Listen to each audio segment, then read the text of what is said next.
Welcome to QTV media. నేను Nandini. GO number 22A దీని గురించి చాలామందికి తెలియకపోవచ్చు. కార్పొరేట్ వాళ్ళకి దీని గురించి తెలియకపోయినా సమస్య లేదు, కానీ ప్రతి ఒక్క రైతు మాత్రం దీని గురించి ఖచ్చితంగా తెలుసుకోవాలి. సో ఏబీవీ గారు జీవో నెంబర్ 22A మీద అంటే చాలా రకాల ఆరోపణలు చేస్తున్నారు. జీవో నెంబర్ 22A ఏదైతే ఉందో దీన్ని బేస్ చేసుకుని ప్రభుత్వం చాలా కుట్రలు చేస్తుంది. రైతుల పొలాలు ఏవైతే ఉన్నాయో వాటిని గవర్నమెంట్లో విలీనం చేసుకుంది, చాలా దారుణాలు చేస్తుంది అంటూ కూడా ఏబీవీ గారు అయితే కొన్ని వ్యాఖ్యలు చేస్తున్నారు. అసలు ఈ జీవో నెంబర్ 22A ఏంటి, దీనిపైన అసలు జరుగుతున్న దారుణాలు ఏంటి అనేది ఒకసారి ఏబీవీ గారి మాటల్లో అడిగి తెలుసుకునే ప్రయత్నం చేద్దాం. రైతులు, పట్టణాల్లో ఉండేవాళ్ళు, వాళ్ళందరికీ భూమి మీద కొన్ని హక్కులు ఉంటాయి. ఈ వ్యవసాయ భూమి నాది, ఈ 7 ఎకరాలు నాయి, సర్వే నెంబర్ ఫలానా, ఫలానా గ్రామం, నేను ఫలానా ఆయన దగ్గర కొనుక్కున్నా, ఆయనకి ఫలానా రకంగా వచ్చింది అని చెప్పి దస్తావేజుల్లో ఉంటాయి. ఆ రకంగా భూమి మీద హక్కులు సంక్రమిస్తాయి మనకి. మన హక్కులను మన పిల్లలకి ఇస్తాం, వాళ్ళు వాళ్ళ పిల్లలకి ఇచ్చుకుంటారు. అట్లా వారసత్వంగా వస్తూ ఉంటుంది. అదే టౌన్లో కూడా ఇల్లు కట్టుకున్నాం, ఆ ఇంటి స్థలానికి సరిపడా మన దగ్గర టౌన్ సర్వే నెంబర్ అని ఉంటుంది. ఆ టౌన్ సర్వే రైట్స్ ఉంటాయి, అవి మన దగ్గర పత్రం రూపంలో ఉంటాయి. అడంగల్ అనేది విలేజెస్లో, ఇదేమో TSLR అంటారు, టౌన్ సర్వే ల్యాండ్ రిపోర్ట్ అని టౌన్లలో. సో మనకి మొత్తం మీద భూమి మీద హక్కులు ఒక పత్రం రూపంలో ఉంటాయి ఎక్కడో చోట. అది గవర్నమెంట్ రికార్డులో కూడా ఉంటుంది. మన దగ్గర ఉన్న పత్రం గవర్నమెంట్ రికార్డులో ఉన్నది ఒకటే ఉండాలి. వీళ్ళు ఏం చేశారంటే 2016-17లో మనకు చెప్పకుండా మన భూమి యొక్క స్వభావాన్ని, ఇది నాది పట్టా భూమి అయితే వాళ్ళ రికార్డులో ఇది గవర్నమెంట్ భూమి అని మార్చేసుకున్నారు. నాకు తెలీదు, నేను మామూలుగా వ్యవసాయం చేసుకుంటున్నాను. నేను ఎప్పుడో ఒకసారి బ్యాంకులో తనఖా పెట్టి లోన్ తెచ్చుకుందామనో లేకపోతే అమ్ముకుందామనో అని రిజిస్టర్ ఆఫీస్కి వెళ్తే రిజిస్టర్ ఆఫీసర్ అంటాడు, లేదండి మీది నిషేధిత భూమి, ఇది ప్రభుత్వానిదంట, కాబట్టి అమ్మడానికి లేదు, మీరు తనఖా పెడతానికి లేదు అంటాడు. ఎప్పుడైంది రా ఇది సడన్గా నా భూమి నిషేధితం ఎప్పుడైంది? ఎవరికి తెలియదు. ఎవడు చేశాడు నిషేధితం? కలెక్టర్ గారు చేశారు. కలెక్టర్ ఇల్లు అడిగే శక్తి నాకెక్కడది? అసలు వెళ్తే సమాధానం ఎవడని చెప్తాడా MRO ఆఫీస్లో? చెప్పరు. ఆ రకంగా నేను ఇరుక్కుపోయా. నేనేమో పంచి కట్టుకుని పొద్దున్నుంచి వ్యవసాయం చేసుకునేవాడిని. నేను ఎక్కడ తిరగని వీళ్ళ ఆఫీసుల చుట్టూ. అసలు నేనేం తప్పు చేశాను కాబట్టి నా భూమిని నువ్వు మార్చావు నాకు చెప్పకుండా? ఇది మేము అడుగుతున్న మౌలిక ప్రశ్న.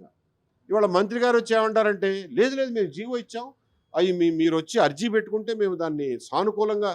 నువ్వేందా సానుకూలం చేసేది? నీ బొందా? అసలు నా భూమి తీసుకెళ్ళి నువ్వు ఎత్తుకుపోయి దొంగోళ్ళలాగా నువ్వు రా బతిమాలుకుంటే ఇస్తానంటావేంటి? ఏమన్నా అర్థం ఉందా అసలు? నేను ఎందుకు రావాలి నీ దగ్గరికి? నాది మార్చడానికి అసలు నీకేం హక్కు ఉందని మార్చావు? ముందు దాన్ని వెనక్కి తిరిగి ఇవ్వు. అంటే రైతుల ప్రమేయం ఏమీ లేకుండా వాళ్ళు మార్చే హక్కు అసలు వాళ్ళకి లేదు. ఫస్ట్ ఆఫ్ ఆల్ అసలు ఎలాగ చేశారంటారు దీన్ని? చేశారు అరాచకం. ఏమీ లేదు, రైతు సంతకం ఎక్కడా లేదు. VRO రాసుకున్నాడు, MRO సంతకం పెట్టాడు, కలెక్టర్ గుడ్డి సంతకం పెట్టాడు, CCLA గవర్నమెంట్కి పంపించాడు, గవర్నమెంట్ జీవో ఇష్యూ చేసేసింది. సార్, ఇప్పుడు మనం ఒక ల్యాండ్ కొనుక్కున్న తర్వాత దాన్ని మన పేరున వేరే వాళ్ళ నుండి మన పేరున రిజిస్టర్ చేసుకోవాలంటే కొంత ఖర్చు అవుద్ది, చాలా ప్రాసెస్ కూడా ఉంటుంది. మరి వితౌట్ అసలు ఇంటిమేషన్ కూడా లేకుండా ఎలా చేస్తారు ఇలా? అదే కదా ప్రభుత్వాలు ఎంత సిగ్గు విడిచేసినాయి అంటే, మేము భూమి 10 సార్లు చేతులు మారింది, 10 సార్లు ట్యాక్స్ కట్టించుకున్నారు. 11వ వచ్చిన తర్వాత ఇది అసలు మీ భూమి కాదు ప్రభుత్వ భూమి అంటాడా? మరి 10 సార్లు ఎట్లా అమ్మనిచ్చావు, ఎట్లా కొననిచ్చావు? ఇవాళ సడన్గా వచ్చి ప్రభుత్వ భూమి అంటావేంటి? అది కూడా నాకు చెప్పకుండా మార్చే హక్కు నీకు ఎక్కడది?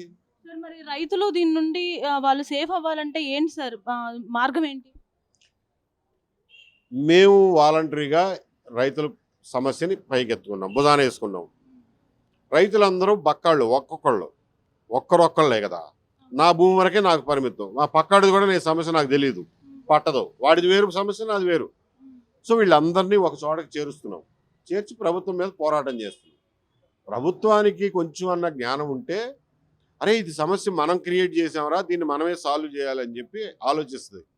వాళ్ళు ఎంతసేపటికి వాళ్ళ తప్పు ఒప్పుకోవడానికి మరి భేషజం అడ్డొస్తుందో, లేకపోతే ఈ IAS ఆఫీసర్లే వాళ్ళకి నేర్పిస్తారు, చేయమాకండి సార్, ఇట్లా చేస్తే ప్రభుత్వానికి చెడ్డ పేరు వస్తుంది సార్ అని వచ్చిరాని తెలుగులో చెప్తారు. వాళ్ళకి ఆ మాటలు చాలా ముద్దుగా ఉంటాయి. IAS ఆఫీసర్లు తెలుగు వచ్చిరాని తెలుగులో చెప్పే మాటలు ప్రభుత్వానికి అత్యద్భుతంగా కర్ణాటక సంగీతంలాగా వినిపిస్తాయి. వాళ్ళు చెప్పినట్టుగా జీవోల మీద వీళ్ళు సంతకాలు పెడతారు. ప్రాబ్లం సాల్వ్ అవ్వదు. ఉన్నది క్యాన్సర్ అయితే వీళ్ళు ఇచ్చే మందు జిందా తిలిస్మా. ఇది సమస్య. సో చూసారు కదా, ఒక రైతు పొలాన్ని కొన్నా లేదంటే అమ్మినా ఆ 2 ఫ్యామిలీకి సంబంధించిన ప్రతి ఒక్కరు కూడా సంతకం ఉండాలి, సిగ్నేచర్ ఉండాలి అని చెప్పేసి రిజిస్టర్ ఆఫీస్ లో అయితే కొన్ని కండిషన్స్ పెడతారు. అలాగే దీనికి సంబంధించి కొంత డబ్బు కూడా ఖర్చు అవుతుంది. అయితే వితౌట్ ఎనీ ఇంటిమేషన్ రైతులకి ఎటువంటి సమాచారం లేకుండా ఈ రకంగా ప్రభుత్వం ఆ భూమిని ఎలా విలీనం చేసుకుంటుంది అనేది ఖచ్చితంగా మనం ఆలోచించాల్సిన విషయం. అయితే దీనిపై ఏబీవీ గారు చేస్తున్న ఈ పోరాటానికి మీరు మద్దతు ఇస్తారా? ఈ వీడియోపై మీ అభిప్రాయాన్ని కామెంట్ రూపంలో తెలియజేయండి. మా ఛానల్ ని ఫాలో అయిపోండి. వీడియో జర్నలిస్ట్ సందీప్తో నందిని, విజయవాడ నుండి.